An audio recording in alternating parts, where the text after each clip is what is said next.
Very welcome to the All at One, FF2MD broadcasting channel, YouTube channel. And again, I am in the area of Maharshi Jayaprasadeshwar Gupta and Maharshi Jayaprakash Gupta, who was the great disciple of Maharshi Kanna.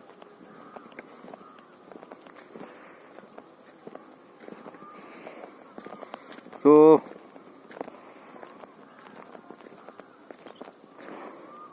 continuing the lecture on research methodology, and today I am going to end this lecture with some important question on the said topic, that is research methodology. So here are some questions related to research work. These all question and answers were prepared by the professors, associate professors, lectures working in Banoli International University proposed and International Movie Research Center, Banoli, Susan. Like Professor Sri Kedarnath Prasad, Sri Poonam Devi Prasad, and Jayaprakash Gupta. They have prepared these question and answers. Also, some another professor and associate professors have prepared this question session. So let us start with the first question on this topic. Is it possible for an average student to come up with novel results in a research problem? If so, what approach he should follow? And its answer is, usually the assessment of a student as good, average or bad is based on his performance in the university or college examinations. There are some who are good in examination with a good memory for reproduction but lack in deeper understanding of the subject and originality in approach. There are some who are not so good in examination but show originality in thinking and follow unconventional or pure approach to the subject. There are few who are good both in examination and research. So, average a student with an ability of average performance in the examination and research need not feel different if he has originality or purity in thinking and self-confidence.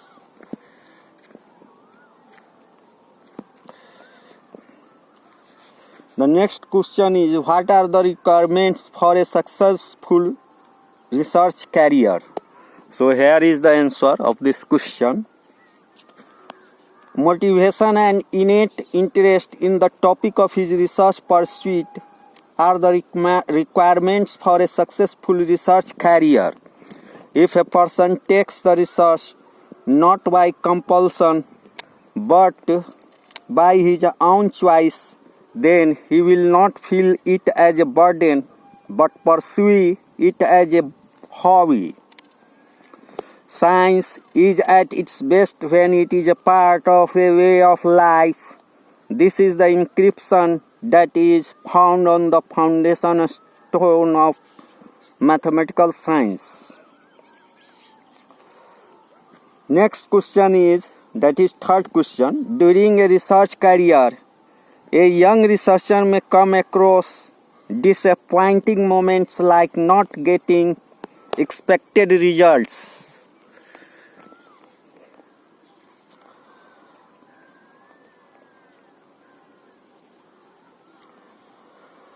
Rejection of a research article from a journal, etc. What kind of mode of approach a researcher should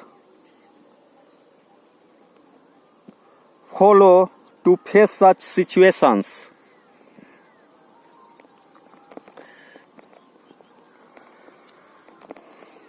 The answer of this question is success begets success and failure begets failure. Success and failure. Success and failure are like two sides of a coin, and one is bound to face them alternatively in the course of one's research career. Elevation at the time of success and depression at the time of failure are usually mitigated if one works in cooperation with others. At the time of depression, the co-workers come to rescue and prop up the staggering spirit. The next question is, each and every bit of work has to be done by the researcher. A young researcher should not do the entire work in collaboration with others. The researcher is advised to perform all the work starting from identification of the problem to report preparation by himself under the guidance of supervisor. What is your view on this statement? So answer of this question is,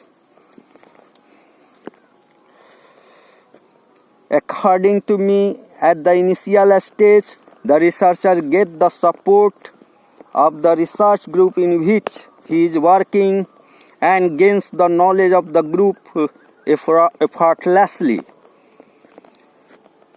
The weekly informal seminars, if conducted within the group, will increase the pace of learning and help to clarify and optimize the problems. This process of learning is made easier if the young researcher works in collaboration or cooperation with others.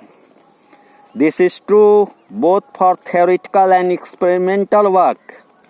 At present, the experimental work is almost a teamwork, and successful research group is one in which the group leader allots the specified work to individuals, taking into account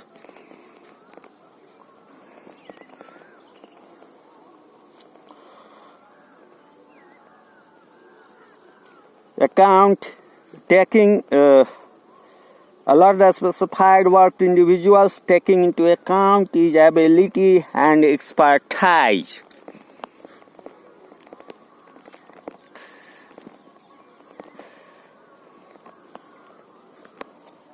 Next question is it necessary for a beginner of research to learn all the aspects of theoretical, experimental, and numerical techniques involved in topic before he take up an actual research problems? Answer: a certain basic knowledge about mathematics and physics is must for a starting research. That is it. Several things you learn doing research. Ignorance of even some of the basic elements is no hindrance for creativity. What is required for doing good research is an enthusiasm, a willingness and commitment to go back to the basics and learn them right.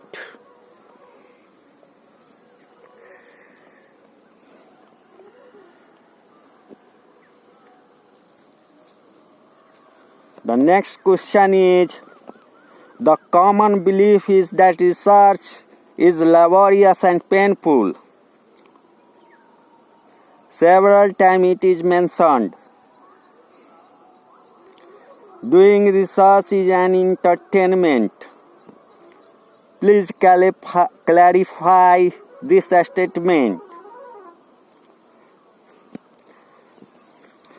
The answer of this question is research not only constitutes a discovery or creating a new paradigm, but also consists of obtaining a personalized understanding of phenomenon or getting a hold of nuance and the ecstasy that you get when you get an understanding of phenomenon or obtaining a new way of explaining of that phenomenon may be unmatched. This ecstasy is nothing to do with what your creative have impact on science and society. However, it is ecstasy of what Einstein got when he created a special theory of relativity, or Raman when he found the so-called Raman lines, and Feynman when he created quantum electrodynamics. It is this makes the research an enterprise of joy and pleasure. It is that makes the research an entertainment.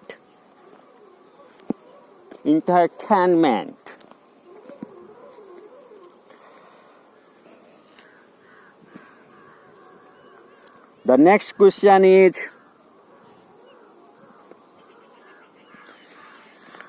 so with this I would like to end this topic here. In the next lecture I would discuss the next question again.